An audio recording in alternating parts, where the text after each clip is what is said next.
So hello મિત્રો, કેમ છો બધા? આઈ હોપ બધા મજામાં હશો. તો આજના નવા વિડીયોમાં તમારું સ્વાગત છે. તો તમે ડેમોમાં મિત્રો જોઈ ગયા તો આજે સ્ટેટસ બનાવતા શીખીશું, જે ઇન્સ્ટાગ્રામમાં ટ્રેન્ડિંગમાં ચાલે છે મિત્રો. તો તેના ઉપર વિડીયો બનાવતા શીખીશું. તો વિડીયોને એન્ડ સુધી જોજો અને આપણે વિડીયો એક જ સ્ટેપમાં બની જશે મિત્રો. તો વિડીયોને એન્ડ સુધી જોજો અને વિડીયો પસંદ આવે તો મિત્રો વિડીયોને લાઇક કરી લેજો અને ચેનલને પણ સબસ્ક્રાઇબ કરી લેજો. તો ચલો વિડીયો આપણે શરૂ કરીએ. બરોબર છે. સો મિત્રો, આપણે વિડીયો એડિટ કરીશું VN એપમાં. તો મિત્રો અહીંયાથી આપણે VN એપ ઓપન કરી લઈશું.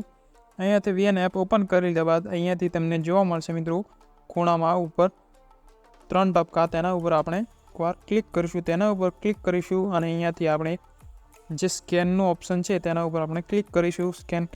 સ્કેનના ઓપ્શન ઉપર ક્લિક કરી અને અહીંયાથી આપણે હું તમને કોડ આપીશ, જે QR કોડ છે મિત્રો તે આપીશ. ત્યાં તમારે ડાઉનલોડ કરી લેવાનું છે મિત્રો. બરાબર, ડિસ્ક્રિપ્શનમાં તેની પણ લિંક મળી જશે, તો ત્યાંથી ડાઉનલોડ કરી લેજો. અને અહીંયાથી ડાઉનલોડ કરી લેવાનું છે. તમારે ડાઉનલોડનું ઓપ્શન આવશે, ત્યારબાદ યુઝ ટેમ્પલેટ આવશે, તો અહીંયાથી યુઝ ટેમ્પલેટમાં કરી લેવાનું છે. ત્યારબાદ અહીંયાથી આપણે જે કોઈ પણ એક ફોટો સિલેક્ટ કરી લેવાનો છે. બરાબર, કોઈ પણ એક ફોટો સિલેક્ટ કર્યા બાદ એક જ સ્ટેપમાં તમારું સ્ટેટસ છે મિત્રો તે બનીને તૈયાર થઈ જશે મિત્રો. તો અહીંયાથી તમારે નેક્સ્ટ કરી લેવાનું છે. તો અહીંયાથી નેક્સ્ટ ઉપર ક્લિક કરીશું અને અહીંયાથી તમે જોઈ શકો છો આપણું જે સ્ટેટસ છે મિત્રો તે કમ્પ્લીટ થઈ ગયું છે મિત્રો.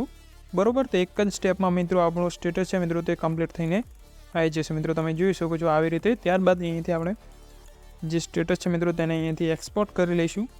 અહીંથી એક્સપોર્ટ કર્યા બાદ અહીંથી આપણે એક્સપોર્ટ કરેલ છે મિત્રો. તો તમને અહીંયાથી આપણે જે સોંગ છે મિત્રો તે સોંગ એડિટ કરવા માટે ફરીથી આપણે VN એપ ઓપન કરી લઈશું. અહીંયાથી બેક આવી જઈશું મિત્રો. બરાબર, અહીંયાથી બેક આવી જઈશું અને ફરીથી પ્લસના આઇકોન પર ટચ કરીશું.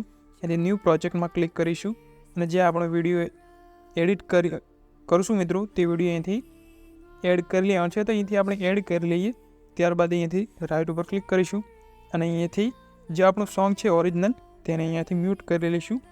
રાઇટ ઉપર ક્લિક કરીશું અને અહીંયાથી આપણે જે સોંગ છે તે અહીંયાથી આપણે માય મ્યુઝિકમાં જઈ અને લાઇબ્રેરીમાં જઈ અને આપણું જે સોંગ હોય મિત્રો તે સોંગ એડ કરી લેવાનું છે મિત્રો. બરાબર, તો આપણે જે સોંગ છે મિત્રો તે એડ કરી લઈએ મિત્રો. બરાબર, તમને કેવું લાગ્યું મિત્રો સોંગ કમેન્ટમાં જરૂરથી જણાવજો મિત્રો. અને અહીંયાથી આપણું જે સોંગ છે મિત્રો અહીંયાથી ખેંચી લેવાનું છે. બરાબર, તો અહીંયાથી આપણે આટલા સુધી ખેંચી લઈએ. બરાબર, અને અહીંયાથી થોડુંક છે મિત્રો જે સ્ટેટસ છે મિત્રો તે અહીંયાથી કટ કરી લેવાનું છે. તો અહીંયાથી આપણે સ્ટેટસ થોડુંક અહીંયાથી કટ કરી લઈએ. અહીંયા સ્પ્લિટ ઉપર ક્લિક કરીશું અને અહીંયાથી ડિલીટ કરીશું. આપણું જે સ્ટેટસ છે મિત્રો કમ્પ્લીટ થઈ જશે અને અહીંયાથી આપણું જે સ્ટેટસ છે તે અહીંયાથી એક્સપોર્ટ કરી રહ્યા છે મિત્રો. તો આવું જ એક જ સ્ટેપમાં તમે મિત્રો સ્ટેટસ કમ્પ્લીટ કરી શકો છો મિત્રો. તો મળીએ બીજા વિડીયોમાં.